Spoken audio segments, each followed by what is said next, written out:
What's up guys, Romsicle here, back with another video. So this is my first custom mechanical keyboard, and a lot of you have been asking what kind of keycaps these are, what layout this is, and today I'm going to be going through the entire process from start to finish on how I built this keyboard. And if you're interested in any of these parts and want to replicate it in any way, the links are going to be in the description down below to buy them, and all the prices are going to be there as well. So this is the case that we're using. This is the CNC aluminum 60% case from kbdfans. You can get it for $73. You can also get it for $63 if you don't get the weight, but I definitely recommend you getting the weight. It adds a little more heft, and you can definitely feel the quality of this case. It's like pure metal, and it's just amazing. The case comes without the rubber feet attached, but it is recommended to put them on if you're using this on a hard surface to prevent any scratching. But if you're using this on a mouse pad, there's no need to do so. And on the back side, we have our mini USB or USB-C port opening, and at the front is the main body of this case, and it is a very spacious case. It has a few standoffs on the edges for better support of your PCB, and don't worry about the battery, it's not included with the case, but if you buy this case, you're going to be super satisfied because it's basically a hunk of metal cut to precision.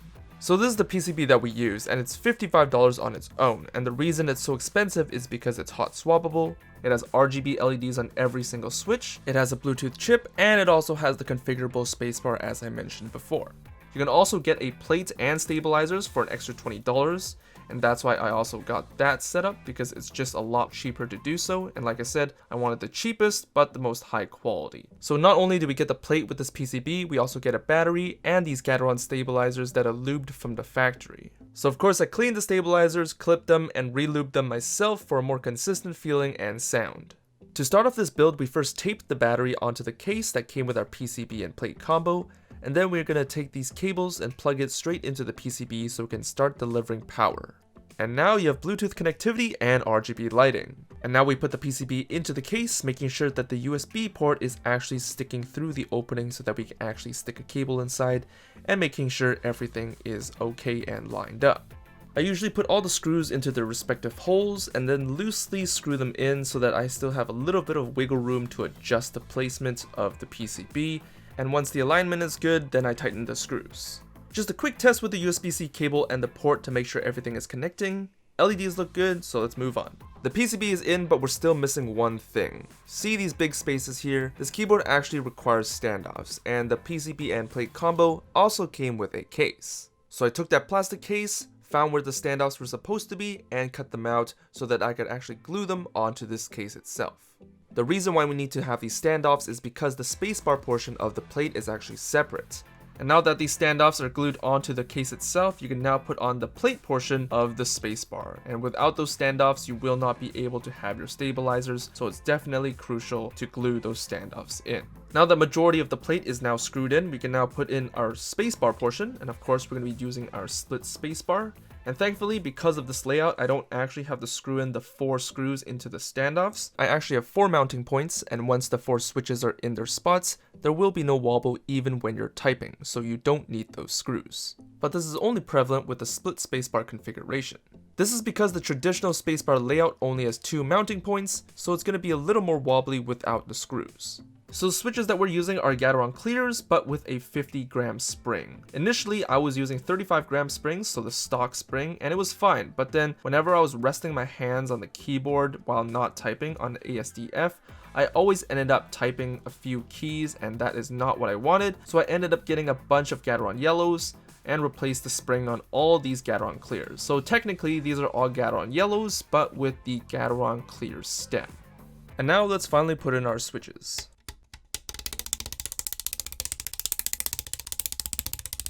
Thanks to the white bottom housing and the transparent top housing, the LED production is a lot better, and the reflection from the white backplate makes it even more vivid. So the keycaps that we're using are the OSA Midnight Blue. You can get them for around $85 on AliExpress right now, but I got mine for $70 when I was on sale. It is a full set, so you can have a lot of configurations. These are some really high quality double shot keycaps, and they are in the OSA profile, which is a little taller than OEM and a little shorter than SA.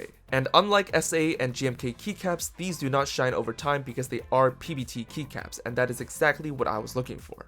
Majority of the main keys have a bold blue color with a turquoise interior, while the modifier keys have a darker navy blue with a yellow interior, or a reverse version of that, so a yellow exterior with a navy blue interior. So even with just color alone, there's a whole bunch of ways you can customize your keyboard with this set. Before you want to buy these keycaps, there's one thing to note. It's actually a greenish blue color in real life, but whenever you point a camera at it, it automatically turns into a bold blue. And just like that, the keyboard is finally complete, and it looks amazing with the metal blue chassis, with the OSA keycaps, just amazing for my first custom mechanical keyboard. But of course, let's get into the typing test.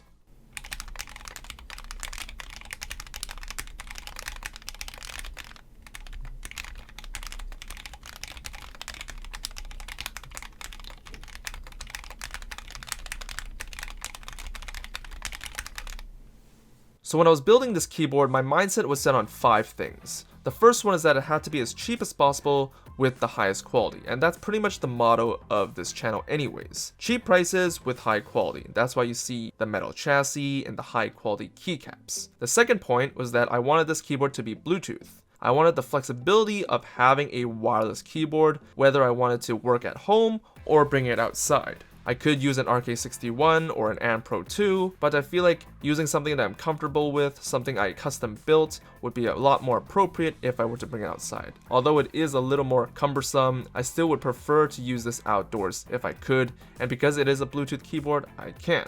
The third one is that I wanted this to be as compact as possible. And this is actually my first 60% keyboard, so I was kind of taking a risk in using this as my first layout as a custom keyboard, but thankfully it turned out okay. I really like this layout. So this layout is a GK64 with an alternative spacebar. So you get a split spacebar and an extra key, which I really like, and I've enjoyed it so far. The fourth point is that I want it to be blue, obviously the channel colors black and blue. And the fifth and final point is that I want it to be hot swappable, because I knew this was going to be my first custom mechanical keyboard. I wanted to be able to test switches on this keyboard, and I know you've seen a lot of typing tests with this keyboard, and thankfully, because it's a hot swap, I can do these switch tests without resoldering and desoldering, and that was my point in this first keyboard. So the final cost of this keyboard was $250, which is not too shabby considering the quality of this board. I did cut some corners in terms of quality, such as on the plates and the stabilizers, but I did get the things that I wanted. A metal case, Bluetooth, and a hot swappable board. It's obviously not my dream board, but this was the first step into the custom mechanical keyboard market. Didn't want to go too crazy, but of course, as I said, cheap as possible with the highest quality, and this is what I could get. So thanks for watching, and I'll see you guys in the next one. Peace.